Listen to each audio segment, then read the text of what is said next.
친절하고 예의 바르던 남자, 믿을 만한 사람이라고 생각했습니다. 그런데 남자 얼굴 있잖아요. 그 얼굴이 똑같이 있는데 이름이 다른 신분증이 여러 개 있어요. 어허. 전화를 통화했잖아요. 근데 어떤 분이 여자분이라고 하셨고 어떤 분이 남자랑 통화하셨다고 그러거든요. 믿었던 그는 이름도 성별도 전부 거짓이었습니다. 주민등록증을 보내주면서 경찰한테 일단 전혀 상관이 없는 인물이고 얘 거를 추적을 해보니 전혀 없더라. 자신의 실체를 완벽하게 숨긴 유령 같은 그는 누구일까? 궁금합니다 진짜. 한 사람을 찾고 싶다는 제보자가 찾아왔습니다.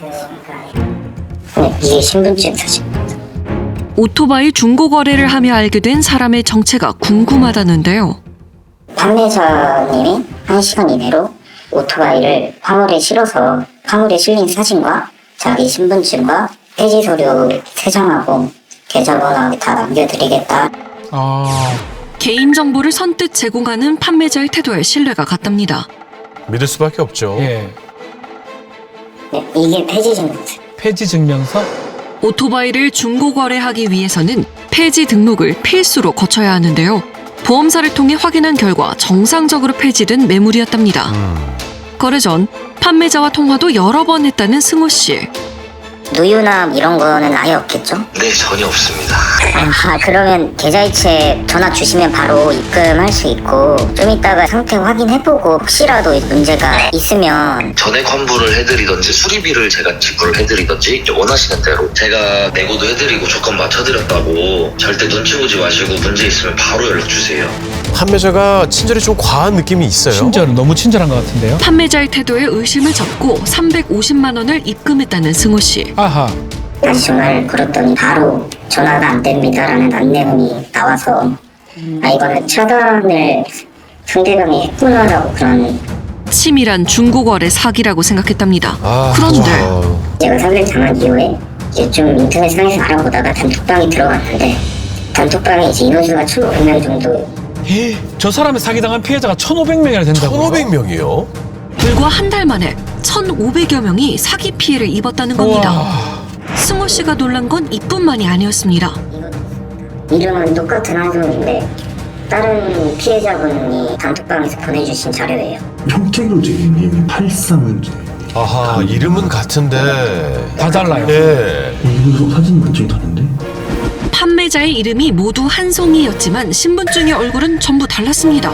여자도 있어요. 예. 게다가 승호 씨가 받은 신분증과 같은 얼굴이지만 이름, 주민번호, 지역만 다른 신분증으로 피해를 입은 사람도 많았습니다. 아하, 전부 다 조작된 신분증인가 봐요. 그런 것 같아요. 피해자들을 한자리에서 만나봤습니다. 이야. 그때 당시 그 당하신 금액은 어떻게? 저는 50만 원. 지금 총 412만 2천 원 정도. 적게는 10만 원대부터 많게는 몇백만 원까지. 피해 금액은 개인마다 천차만별입니다. 하지만 피해자가 많은 만큼 전체 피해 규모는 점점 커지는 상황. 1,100명을 기준으로 했을 때 약 8억 원이었어요. 지금은 더 늘었을 것 같습니다. 아유. 사기를 친 품목도 다양했습니다. 중고차 피해자도 있어요. 네, 중고거래 카페에서 중고차 딜러들도 영업한다는 점을 노린 거예요. 자동차 나가셨던 분들도 비슷했어요.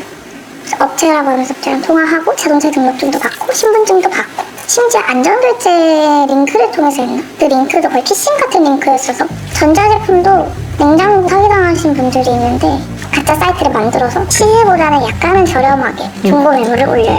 이거를 사기를 인지했을 때는 이 사이트 이미 사라지고. 아니 저렇게 작정하고 쏘기는데 어떻게 안 쏘겠습니까? 맞아요. 거래 전 사기범들의 이력을 검색할 수 있는 어플리케이션으로도 확인했다는데요. 계좌를 받고 조사를 했는데 안 나왔어요. 그래서 저도 당연히 이게 사기가 아니겠구나 입금을 드렸죠. 물건을 구매하기 전까지만 해도 판매자는 어플리케이션에서 사기 이력이 조회되지 않았답니다. 그런데 입금을 하자마자 연락을 끊었다는 판매자. 이후 어플리케이션을 다시 확인했다는데요. 다시 조회를 하니까 그 한두 시간 사이에 피해가 8건이 뜨더라고요. 판매자가 가영 씨뿐만 아니라 동시에 여러 명에게 사기를 치고 있던 겁니다. 아하. 이 사람 피해자 방에 들어가가지고 계좌를 모아둔 거예요. 다 이름 똑같잖아요. 한 이름으로 개설된 계좌도 여러 개였습니다. 똑같네요. 이름이 정유라인데 80개가 넘어요. 수십 개의 가짜 신분, 그리고 이름마다 개설된 수십 개의 가상 계좌까지 한 사람의 소행일 수 있을까? 중고거래나 이런 거 하는 사람들이 전화를 통화했잖아요. 근데 어떤 분이 여자분이라고 하셨고 어떤 분은 남자랑 통화하셨다고 그랬거든요. 그래서 이때부터 느낀 거죠. 조직적이구나. 수십 개의 가짜 신분을 만들고 그 신분으로 또 수십 개의 계좌를 개설해 동시다발적으로 사기 범죄를 저지르고 있는 이들. 취재를 하는 동안에도 피해자는 계속 발생하고 있었습니다. 지은 씨는 하루 전 태블릿 PC를 구매하다 사기 피해를 입었는데요. 아니에요. 일단 생일이겠다 해서 통장번호 보내주시더라고요. 실시간 후에 통장번호를 쳐보니까 통장 번호가 없는 걸로 뜨더라고요. 이야. 거래 사기를 알아채고 환불을 요청한 지은 씨. 하지만 사기범은 보란듯이 메신저 이름만 바꿨다는 겁니다. 다른 이름으로 사기를 또 치려는 것 같아요. 그렇네요. 사기범의 당당함이 황당했다는 지은 씨. 게다가 저한테 고아식 니은 부모님 욕까지 하면서 욕도 하고. 통장번호가 아예 없는 번호냐 택배를 보내긴 했냐라고 물어보니까 아니요 하면서 마약 보냈어요. 그러면서 광수대에서 수갑 채우러 옵니다. 이런 식으로 얘기하더라고요. 지은 씨를 조롱까지 했다는 사기범. 적지 않은 돈을 사기당했다는 허탈함도 잠시. 지은 씨는 두려운 마음이 더 앞섰다고 합니다.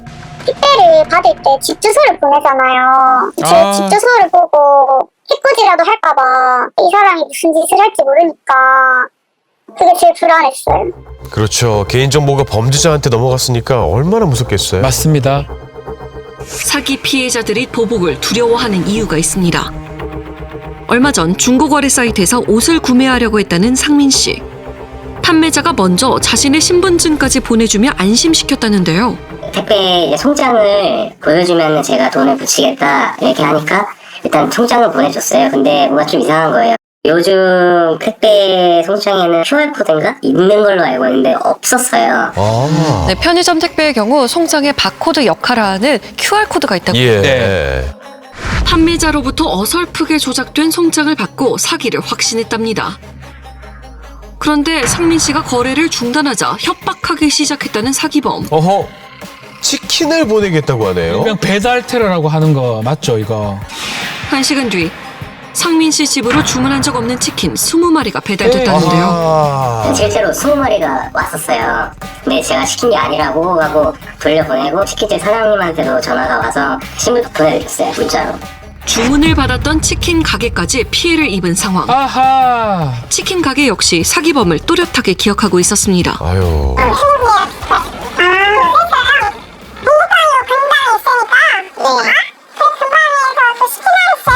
전화로 직접 주문했다는데요. 빌라요, 빌라. 10마리랑 10마리요. 20살이요, 20살. 목소리가 좀 애띠인데요. 20마리의 치킨을 반송받은 뒤 주문을 한 당사자인 사기범에게 다시 전화를 걸었답니다.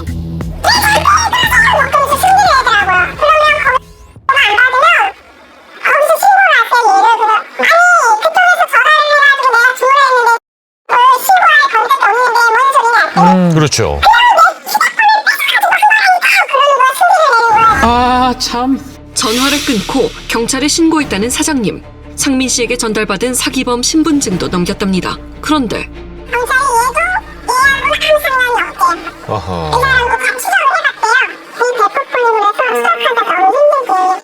중고거래 사기범이 전혀 관련 없는 사람의 신분증과 대포폰을 사용하며 피해자들에게 보복까지 저지르고 있는 겁니다. 정말 파렴치하네요. 예. 신분증의 진짜 주인은 어쩌다가 사기범에게 명의가 도용된 걸까? 신분증의 주소에 사는 사람과 만날 수 있었습니다. 선생님 안녕하세요. 저희 그 MBC에서 나왔는데요. 혹시 여기 그 일하는 분이 사시나요? 처음 오시는 분이신 거죠? 위조된 신분증부터 명의 도용된 신분증까지 사기범들은 어떻게 이렇게 많은 사람들의 신분을 사용할 수 있었을까? 이들에게 명의를 도용당했다는 한 여자를 어렵게 만날 수 있었습니다. 홍보, 주식 홍보용으로 쓴다고 해가지고 하루 대화해주면 5만원 준다 해가지고 내가 돈 너무 급하니까 아이디 핸드폰 번호, 계좌번호 내가 안 쓰냐고 그래서 넘겨보내고 익명으로 대화할 수 있는 SNS에서 돈을 주고 계좌를 빌려가는 구매자가 있었는데요. 아유.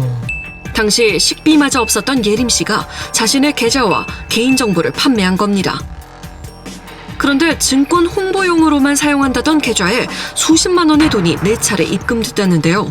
입금된 돈들 전부 한 사람의 이름으로 출금됐다고 합니다. 아유. 이정기라고 이름 검색해봤는데 그분 유명하다고 요즘 명의도용이 많은 것 같다고 해가지고 알게 됐어. 수소문 끝에 중고거래 사기 피해자들이 예림 씨의 신분증을 받은 것을 알게 됐다는데요. 아, 이런 식으로 그렇게 많은 명의를 도용할 수 있었던 거군요. 개인정보를 판매한 것이 후회된다는 예림 씨.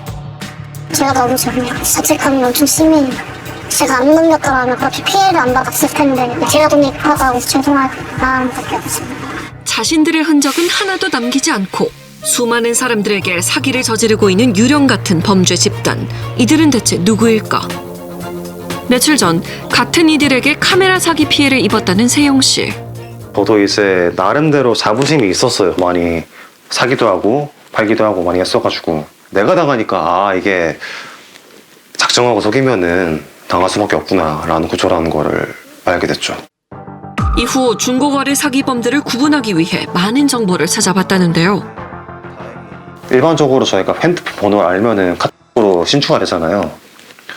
또 이제 거의 다 카톡이랑 카페이랑 실명으로 연동이 되니까 그 사람 번호를 카페이 보내기 해서 보니까 예금자 명이랑 그 같은 이름이랑 달라가지고 이거 사기구나 해서 그때는 한번 피했거든요. 다행이네요. 판매 글만 보고도 정상적인 매물인지 사기 매물인지 구분할 수 있다는 세영 씨. 이렇게 남의 사진 도용해서 올리는 경우가 되게 많아요. 봐봐요. 이거 보면은 딱 이거네. 이때 올라온 거죠. 10달 전에. 그지 얘도 있죠. 얘도 있네. 그렇죠. 이런 식으로. 그러네요. 예. 이런 식으로 해서 판매 글도 도용해서 올리는군요. 네, 촬영하는 동안에도 판매자와 계좌만 바뀐 판매 도용글이 계속 올라왔다고 아이고. 해요. 참. 이 외에도 판매글에 전화번호만 따로 첨부된 경우도 의심해 봐야 합니다. 전화번호 검색을 막은 사기범일 확률이 높기 때문인데요. 수많은 사기 매물에 연락하다 보면 유령 같은 그들을 찾아볼 수 있지 않을까. 사기범들에게 본격적인 접촉을 시도하려던 찰나 한 피해자에게서 연락이 왔습니다. 사기꾼의 이름이 또 바뀌었다는 건데요. SNS상의 이름을 구현진에서 이정규로 바꾼 사기범. 명의도용 피해자의 계좌에서 돈을 출금해간 사람과 같은 이름입니다. 야, 이제 이정기라는 이름으로 여기저기 사기치고 있겠네요. 제작진도 중고거래 사기가 의심되는 판매자에게 연락해봤습니다. 연락이 온 판매자도 이정규였습니다. 네. 이정규예요. 곧바로 직거래를 요청해봤지만 판매자는 거절 후 연락 두절됐습니다. 전혀 다른 품목을 판매하는 두 판매자에게 제작진 2명이 동시에 연락을 취해봤습니다. 그때가 커가지고 불안해서 계좌 인증 먼저 해주실 수 있으실지 여쭤보려고 연락드렸어요. 네네. 지금 불러드릴까요? 네, 여보세요? 그 문자 주셨길래 전화 드렸어요. 그 서툴국 판매자 분이신 거예요? 네네. 계좌랑 성함이 보내주실 수 있나요? 네, 알겠습니다. 네네네. 두 사람은 분명 전혀 다른 목소리인데요. 두 판매자가 같은 이름과 같은 계좌번호를 문자로 보내옵니다. 이야. 또다시 사기가 의심되는 판매글을 발견하고 연락해봤는데요. 판매자는 광주광역시에서 저녁 8시에 직거래가 되니 오후 6시 이후에 다시 연락을 달라고 합니다. 그런데 이 판매자 SNS 실명 인증이 안 되어 있습니다. 대포폰 사용이 의심되는데요. 아하. 직거래를 약속한 장소로 가봤습니다. 아이고, 광주까지 내려갔네요. 약속 장소에 미리 도착한 제작진. 6시 이후 연락을 달라고 한 판매자에게 문자 메시지와 전화로 수차례 연락을 시도해 봅니다만 전원이 꺼져 있어 음성사서함으로 연결되며 핸드폰 꺼져 있는데? 약속된 8시 이후까지 기다렸지만 결국 판매자는 나타나지 않았습니다. 잠수죠. 예. 수많은 피해자들만 존재하고 사기범들의 실체는 찾을 수 없는 상황. 이들의 유령 같은 범행은 어떻게 가능한 걸까?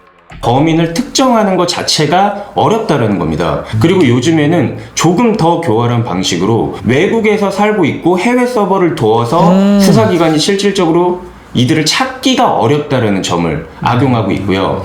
어떤 사람은 모집책, 어떤 사람은 유인책, 어떤 사람은 출금책, 뭐 이런 식으로 해서 모집책은 자기도 인터넷을 통해서 총책을 알아낸 것이기 때문에 총책의 실체를 몰라요. 참. 피해자들은 경찰에 신고를 해도 답답하기만 합니다. 사기꾼이 그냥 받은 돈을 지가 써버리거나 현금화를 하지 못하게 뭐 코인 같은 걸로 바꾼다던가 아니면은 그냥 아예 다른 사람 계좌로 보내버리면은 이거는 경찰 쪽에서도 어떻게 환수를 못한다라는 입장이더라고요. 이거는 우리도 어떻게 못하고 니네가 민사로 알아서 해라 라는 게 경찰 쪽 입장이긴 해요. 경찰 대처가 너무 소극적이라는 피해자들 직접 통화해봤습니다. 저희가 사이버 사기 관련된 팀이 한 4개 정도 되는데 요즘에 피싱이라든지 해킹이라든지 큰 사건들을 주로 하다 보니 말씀하신 인터넷 물품 관련된 사기 사건들은 별로 취급을 안 하거든요. 일단 경찰서 수사팀을 알아보시는 게 더 좋지 않을까라는 생각이 들거든요. 결국 구매자들이 조심하는 게 최선인 현실. 그래서 중고거래 카페에 상주하며 사기범들을 찾아내는 이들도 있습니다. 일명 자경단으로 불리는 사람들. 이들이 발견한 사기범 특징이 있는데요. 뭘까요? 걔네들은 수십 개의 그 대포 통장 다 갖고 있어요. 비대면 그 무한 접근 계좌라는 게 있거든요. 누구나 쉽게 개설할 수 있는 비대면 통장을 한 사람 명의로 수십 개를 이제 개설해서 사기를 치는 거죠. 실제로 사기범들의 대다수가 비대면 통장 계좌를 사용하는 걸 확인할 수 있었습니다. 보통 구매자분들이 그 실물을 갖고 있는지 포스트잇에 번호를 적어서 같이 붙여서 실물하고 같이 사진 찍어 보내주세요 이런 식으로 요청을 하시는데 걔네들 포토샵으로 다 조작을 해버리거든요 그거를. 그래서 그런 합성 조작이 힘든 영상 통화를 통해서 실물 인증을 받으시는 방법이 그나마 안전해요. 조작된 신분증을 알 수 있는 방법도 있을까? 실제 피해자들이 받은 신분증을 전문가에게 의뢰해봤습니다. 비교를 해서 보여드릴게요. 게시판. 신분증과 신분증끼리. 이 신분증은 폼이 있기 때문에 텍스트라든지 폰트라든지 폰트 크기, 이 레이아웃은 일정하게 설정이 되어 있어요. 근데 지금 이 저한테 주신 신분증 사이에서도 다른 것들이 엄청나게 많이 나와요.